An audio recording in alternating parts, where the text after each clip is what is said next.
सर्वेभ्यो नमो नमः। अतिशय संस्कृतम क्लासेज में आप सभी का स्वागत है। हम लोग पढ़ रहे थे अभिज्ञान शाकुंतलम चतुर्थ अंक, तो जिसमें हम लोगों ने अब तक पढ़ लिया कि शकुंतला के वस्त्र को पीछे से हिरण का बच्चा खींच रहा है, तो उस पर शकुंतला और तात काश्यप की कुछ बातें हो गई हैं। तो उसके आगे आज हम लोग पढ़ते हैं। तो चलिए देखते हैं। काश्यपः, काश्यप। तो काश्यप जी कोई श्लोक बोल रहे हैं, तो देखते हैं कि श्लोक में उन्होंने शकुंतला के लिए क्या बोला। उत्पक्ष्मणोर्नयनयोरुपरुद्धवृत्तिं वाष्पं कुरु स्थिरतया विरतानुबन्धम् अस्मिन्नलज्जितनतोन्नतभूमिभागे मार्गे पदानि खलु ते विषमीभवन्ति उत्पक्ष्मणोर्नयनयोरुपरुद्धवृत्तिं वाष्पं कुरु स्थिरतया विरतानुबन्धम् अस्मिन्नलज्जितनतोन्नतभूमिभागे मार्गे पदानि खलु ते विषमीभवन्ति उक्ता वसंततिलका तभजा जगौगः। तो किस छंद में? वसंत तिलका छंद में तात काश्यप ने शकुंतला के लिए कुछ कहा।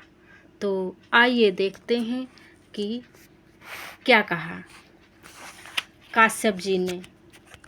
अच्छा, काश्यप अर्थात कण्व। काश्यप और कण्व एक ही ऋषि हैं। कहीं पे काश्यप मिलेगा, कहीं पे कण्व मिलेगा, लेकिन कश्यप ऋषि का भी वर्णन यहाँ पे अभिज्ञान शाकुंतलम में हुआ है। तो कश्यप दूसरे ऋषि हैं। इस बात को आप लोग ध्यान देना, यहाँ पे भी कन्फ्यूजन होता है। तो चलिए आइए हम लोग इसका अर्थ देखते हैं। उत्पक्ष्मणो नयनयोः, तो नयनयोः कैसे हैं? उत्पक्ष्मणो हैं, उपरुद्ध वृत्ति हैं। तो देखते हैं कैसे उपरुद्ध वृत्ति है, क्यों है। तो उत्पक्ष्मणों का अर्थ है ऊपर उठी हुई बरौनी से युक्त नयनयोः नेत्रों की, उपरुद्ध वृत्तिम यानी कि दर्शन शक्ति को रोकने वाले बाष्पम कुरु स्थिरतया। बाष्प यानी कि आंसुओं को, कुरु माने करो या रोको, स्थिरतया स्थिर करो, आंसुओं को रोको। ऐसा कौन कह रहा? ऐसा काश्यप कह रहे हैं। किससे कह रहे हैं? शकुंतला से कह रहे हैं। शकुंतला की विदाई चल रही है ना, तो वो रो रही हैं, उनकी आंखों में आंसू भरे हैं, जिसके कारण उन्हें ठीक से दिखाई नहीं दे रहा है। उस प्रसंग में तात काश्यप कह रहे हैं कि ऊपर उठी हुई बरौनी से युक्त नेत्रों की दर्शन शक्ति को रोकने वाले आंसू को धैर्य से रोको। यहाँ तक हो गया। विरतानुबंधम, धैर्य से आप रोको, क्योंकि अस्मिन अलक्षित नतोन्नत भूमि भागे।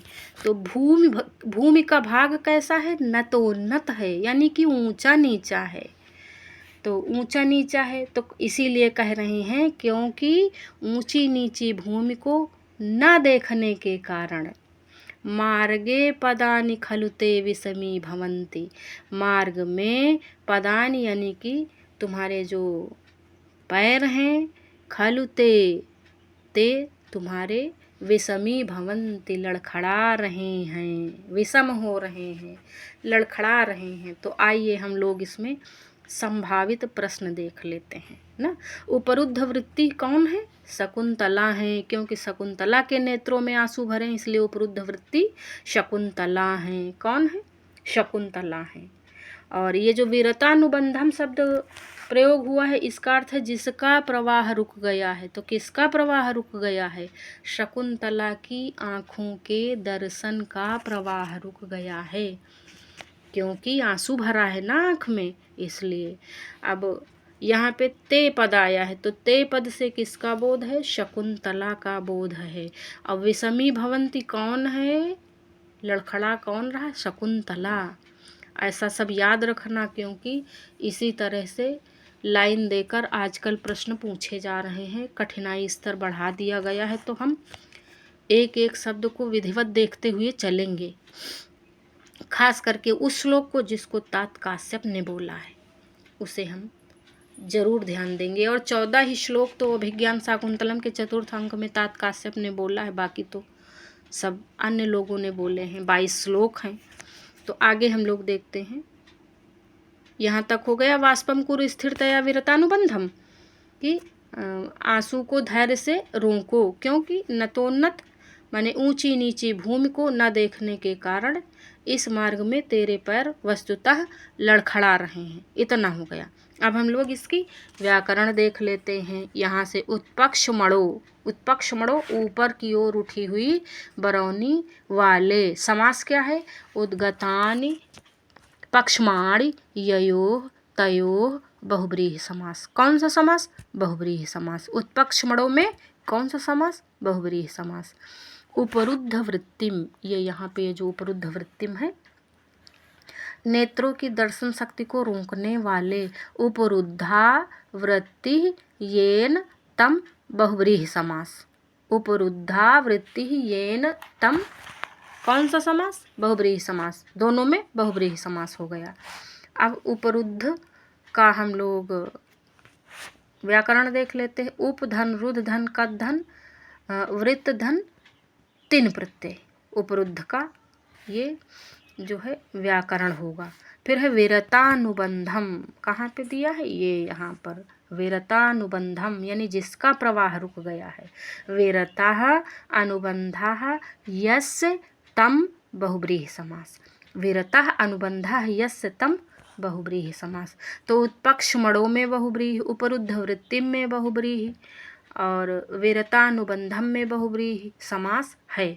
तो देखिए तीनों में बहुब्रीहि समास है। लेकिन एक बात याद रखना, कहीं कहीं पर समास विग्रह के आधार पर एक से अधिक समास बनते हैं, और यही जो है हमारे लिए गलती का कारण बनते हैं। तो जब भी हम किसी शब्द में समास समझेंगे, तो समझने के साथ साथ हम समास के विग्रह को भी समझते हुए चलेंगे। ये गलती मत करना केवल समास रट लिया और हो गया, क्योंकि फिर उसमें जब विग्रह दूसरा आ गया तो विग्रह बदला नहीं कि समास बदल गया, तो फिर वही प्रश्न फिर कोर्ट मैटर होता है, चैलेंज किया जाता है। तो हम क्यों ना फ्रेश काम करें, है ना। फिर है अलक्षित नतोन्नत भूमि भागे, ये पद। तो जिसके ऊंचे नीचे भूमि भाग नहीं दिखाई देते हैं, अलक्षित हैं, ऐसे मार्ग। अलक्षितः नतः उन्नतः भूम्याः भागः यस्मिन् तस्मिन् बहुब्रीहि समास। कौन सा समास? बहुब्रीहि समास। विषमी भवन्ति, विषम चुई धन भू धन लट लकार, लट लकार प्रथम पुरुष बहुवचन न भवन्ति। तो विषमी भवन्ति की व्याकरण देख लिया हमने। और ये श्लोक किस छंद में है? वसंत तिलका छंद में है। वसंत तिलका छंद के प्रत्येक चरण में कितने वर्ण होते हैं? तो 14 वर्ण होते हैं। उक्ता वसंत तिलका तभजा जगोगा, तो ये याद रखेंगे ना। और अलंकार कौन सा है? काव्यलिंग अलंकार है। तो आइए आगे देखते हैं। अच्छा, इस पेज में हो गया। पेज नंबर 2 पे हम लोग देखते हैं। पेज नंबर 2 पे है शारंगरवः भगवन् ओदकान्तं स्निग्धो जनो अनुगंतव्य इति श्रूयते। शारंगरव क्या कह रहे हैं? भगवन, हे भगवन, प्रिय व्यक्ति को, स्निग्धो जनो माने प्रिय व्यक्ति को, ओदकांतम जल के किनारे तक, कहाँ तक? जल के किनारे तक, अनुगंतव्य अनुगमन करना चाहिए। प्रिय व्यक्ति का कहाँ तक अनुगमन करना चाहिए? जल के किनारे तक। यह सूक्ति है और बड़ी इम्पॉर्टेंट है, ये इसको ध्यान देना। तो ये कौन कह रहा है? सारंगरव किससे कह रहे हैं? तात काश्यप से कह रहे हैं। भगवन पद से आशय किसका है? तात काश्यप से है। तदिदम सरस तीरम, यह सरोवर का तट है। सरस तीरम, तीर माने तट, किनारा। अत्र संदेश प्रतिगंतुम अर्हति, तो हमें अपना संदेश देकर प्रतिगंतुम माने लौट जाइए, ऐसा सारंगरव कह रहे हैं। तो हम लोग इसकी व्याकरण देख लेते हैं। ओदकांतम, जल के किनारे तक। उदकस्य अंतः उदकांतः, तो उदकस्य अंतः उदकांतः, तो यहाँ पर आ उदकांतात ओदकांतम, ऐसे इसका विग्रह बनेगा। और इसमें समास कौन सा है? अव्ययी भाव समास है। तो ये इम्पॉर्टेंट इसीलिए हो जाता है ओदकांतम, क्योंकि यहाँ पर अव्ययी भाव समास किस सूत्र से है? आंग मर्यादा अभिविध्योः सूत्र से अव्ययी भाव समास है। बहुत ही इम्पॉर्टेंट है और एक आध बार पूछा भी गया है, तो इसलिए याद रखेंगे। फिर है अनुगंतव्यः, तो अनुधन गम धन तव्यत। अनुगंतव्य का अर्थ है अनुगमन करना चाहिए या साथ चलना चाहिए। फिर है संदिश से, संदेश देकर, समधन दिस धन त्वाधन ल्यप, ये इसकी व्याकरण बनेगी ना। बाकी तो सारा आप लोग जानते ही हो, बाकी सब सरल है। आगे देखते हैं। काश्यपः तेन ही इमाम क्षीर वृक्षच्छायाम आश्रयाम सर्वे परिक्रम्य स्थिताः। अब काश्यप क्या कह रहे हैं? काश्यप तेन ही इमाम, तो हम लोग क्षीर वृक्षच्छायाम, क्षीर यानी कि दुधारू वृक्ष की छाया में, आश्रयाम माने शरण लेते हैं या बैठते हैं। तो सर्वे परिक्रम्य स्थिता, सभी चारों ओर घूमकर वहीं पे अपना रुकते हैं, स्थिर हो जाते हैं। तो यहाँ इसमें हम लोग देखेंगे क्षीर वृक्ष जो आया, क्षीर वृक्ष का अर्थ होता है दुधारू वृक्ष। तो यहाँ पर जो राघव भट्ट जी हैं और कपिल देव द्विवेदी जी हैं, उन्होंने क्षीर वृक्ष से पीपल का वृक्ष लिया है। और अगर पेपर में आए तो पीपल का वृक्ष ही करना है, दूसरा नहीं करना है। दुधारू वृक्ष तो बरगद का भी पेड़ होगा, पाकर भी हो सकता है, तो इसलिए, लेकिन अन्य नहीं किया जाएगा, क्योंकि कपिल देव द्विवेदी जी की बुक आयोग में इसको एथेंटिक बुक मानी जाती है। तो इसमें पीपल का वृक्ष दिया है, तो हम लोग यही सही करेंगे। फिर देख लेते हैं। आश्रयाम का अर्थ है बैठते हैं। आगे पढ़ते हैं, बाकी ये कुछ खास नहीं है। काश्यपः आत्मगतम, काश्यप आत्मगतम का अर्थ है स्वयं में। आत्मगतम भी एक पारिभाषिक शब्द है नाटक का। आत्मगतम, स्वगतम, जनांतिकम, ये सब नाटक के पारिभाषिक शब्द हैं। आत्मगतम की मुद्रा में व्यक्ति स्वयं मन में कुछ सोचता है, तो इसीलिए आत्मगतम यानी स्वयं मन में। तो मन में काश्यप क्या सोचते हैं? किम नु खलु तत्र भवतो दुष्यन्तस्य युक्त रूपम अस्माभिः संदेष्टव्यम इति चिंतयति, यही चिंतन कर रहे हैं। तो इसका हम लोग अर्थ देखते हैं। किम नु खलु तत्र भवतो, हम माननीय, तत्र भवतो दुष्यन्तस्य, हम माननीय दुष्यंत को क्या संदेश भेजें जो युक्त रूपम हो, माने हमारे लिए उचित हो, अत्यंत उचित हो। संदेष्टव्यम, ऐसा कौन सा संदेश, मतलब ऐसा संदेश कौन सा भेजें। इति चिंतयति, ऐसी चिंता करते हैं, ऐसा मन में चिंतन करते हैं, चिंता नहीं करते, चिंतन करते हैं, विचार करते हैं, इसीलिए आत्मगतम पद आया है। तो आगे देखते हैं। शकुंतला, अब शकुंतला जनांतिकम, देखिए फिर पारिभाषिक शब्द आ गया है नाटक का। जनांतिकम का अर्थ है हाथ की ओट करके कुछ कहना। हला पश्य नलिनी पत्रांतरितम अपि सहचरम अपश्यंत आतुरा चक्रवाक्या रटति दुष्करम अहम करोमीति। तो शकुंतला क्या कह रही हैं? जनांतिक में यानी कि हाथ की ओट करके, हला पश्य सखी देखो, पश्य देखो, लोट लकार मध्यम पुरुष एक वचन। तो क्या देखो?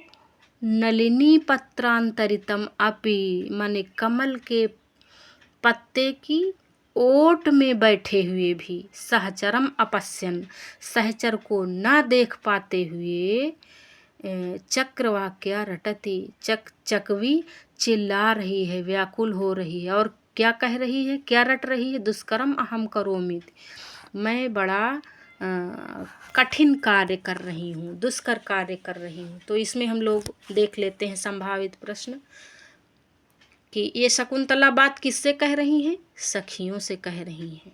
किससे? सखियों से। यहाँ पर सहचर शब्द प्रयोग हुआ किसके लिए? चकवा के लिए प्रयोग हुआ। किसके लिए? चकवा के लिए। और ये जो चक्रवाक्या है ये कौन है? ये चकवी है। दुष्कर्म अहम करोमि, यह पद किससे संबंधित है? चकवी से संबंधित है। ये वाक्य कह कौन रहा? शकुंतला कह रही। किससे कह रही? सखियों से कह रही। तो व्याकरण देख लेते हैं। नलिनी पत्रांतरितम, ये यहाँ पे तो कमल के पत्ते की ओट में, नलिन्याः पत्रांतरितम तत्पुरुष समास। नलिन्याः पत्रांतरितम तत्पुरुष समास। फिर है तो बाकी तो कुछ कठिन नहीं लग रहा, सब सही लग रहा। सहचर का अर्थ भी बता दिया, सहचर यानी कि चकवा। तो आगे देखा जाए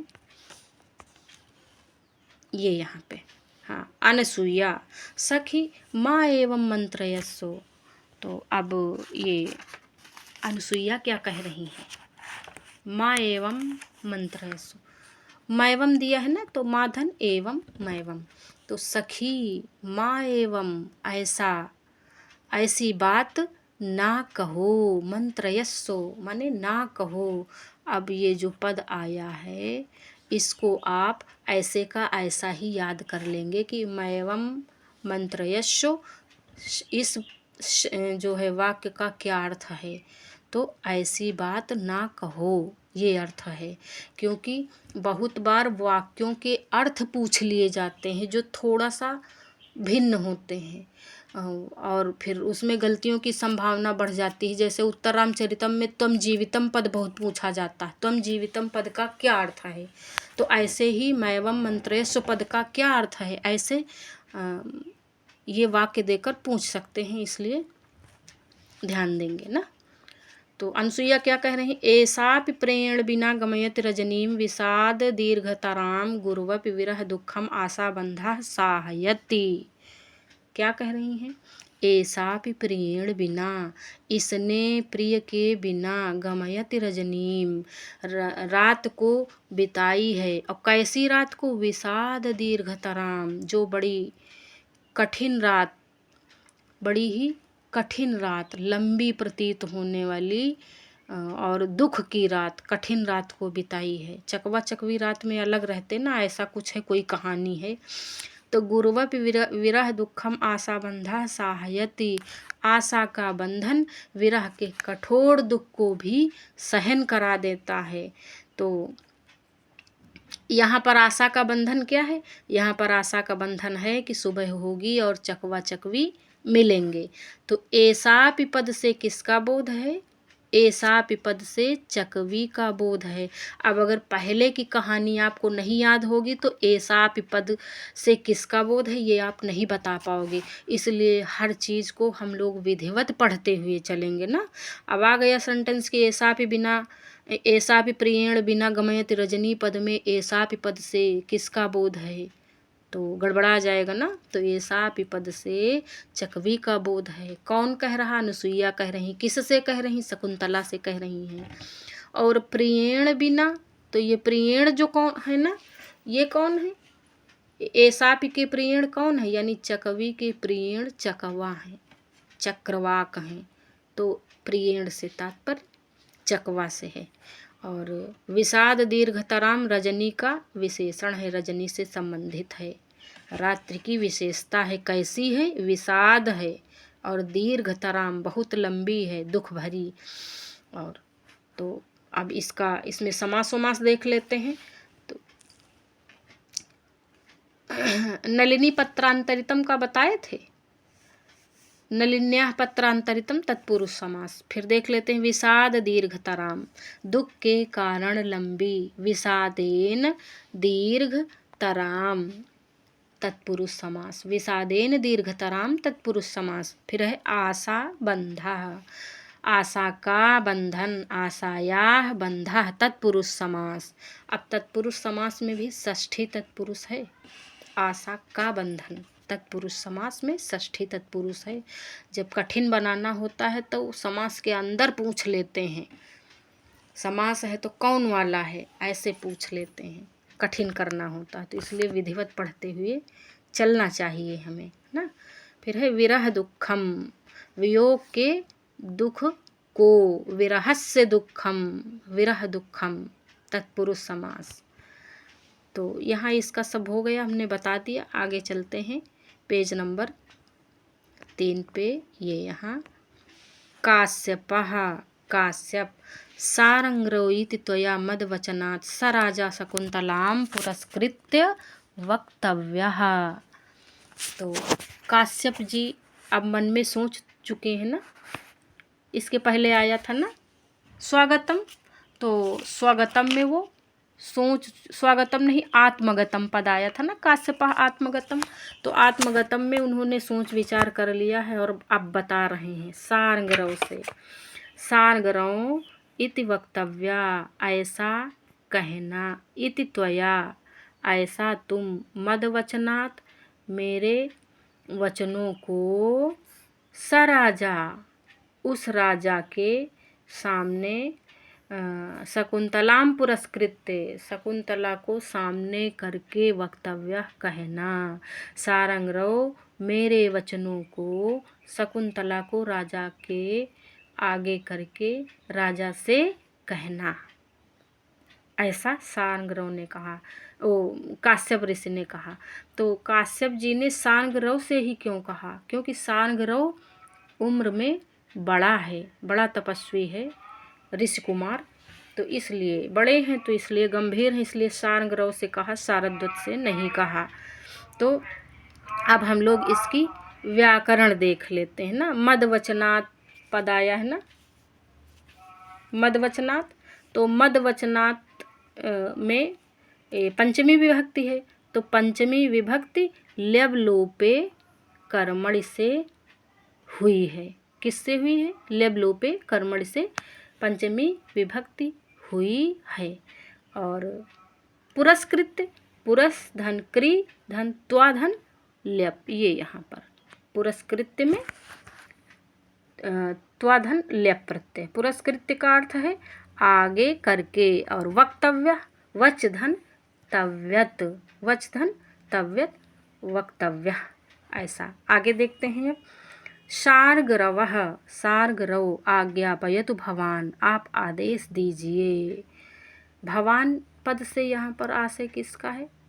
ऋषिकण्व से है। काश्यपः, अब काश्यप क्या कह रहे हैं? काश्यप जो संदेश दे रहे हैं दुष्यंत के लिए इस श्लोक में, ये शार्दूल विक्रीडित छंद में है। तो शार्दूल विक्रीडित छंद भी हमने आप लोगों को पिछली वीडियो में जो आए हैं ऐसे छंद तो हमने गा के बताया है। तो चलिए देख लेते हैं। अस्मान साधु विचिन्त्य संयम धनान उच्चैः कुलं चात्मनः, ऐसा ना।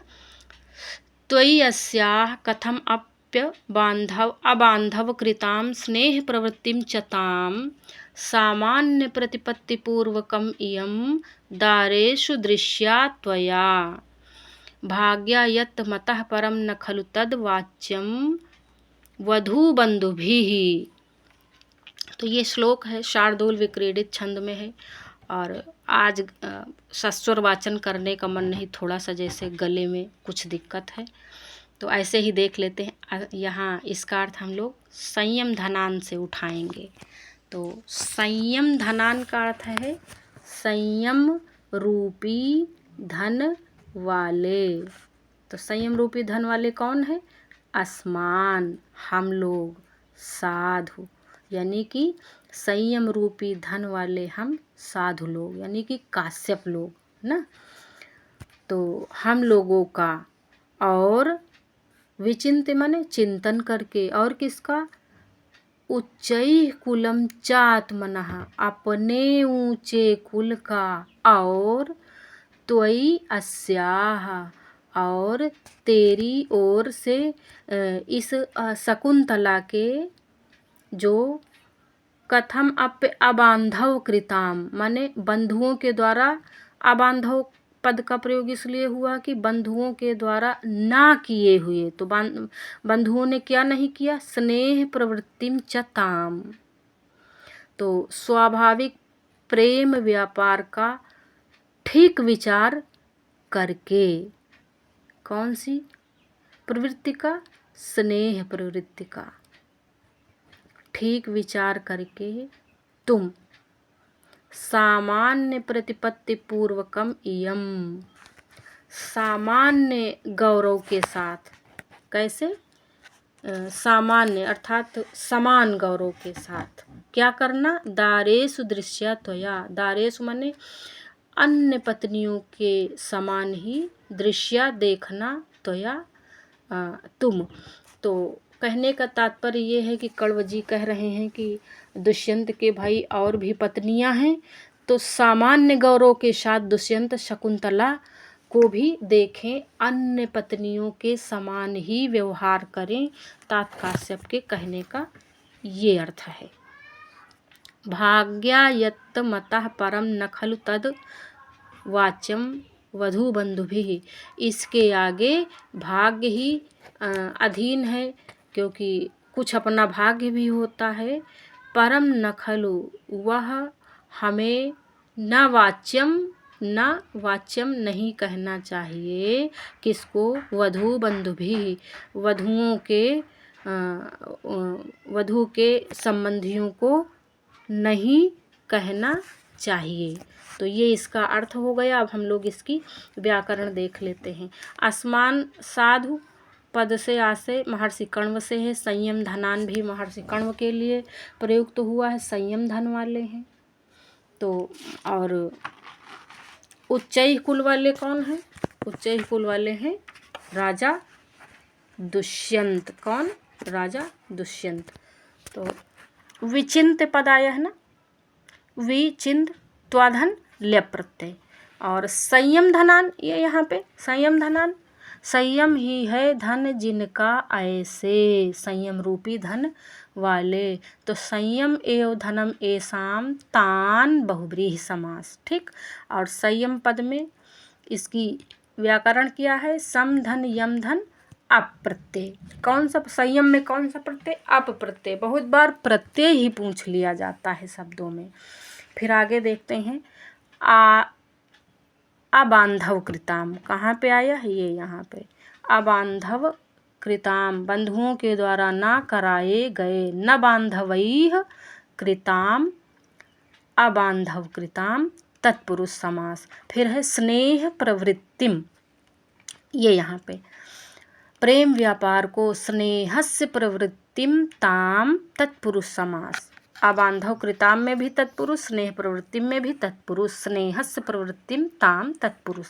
फिर है सामान्य प्रतिपत्ति पूर्वकम इयम, ये यहाँ पे सबके बराबर गौरव के साथ, यानी जैसा व्यवहार अन्य स्त्रियों के साथ करना अपनी रानियों के साथ, वैसा ही शकुंतला के साथ भी करना।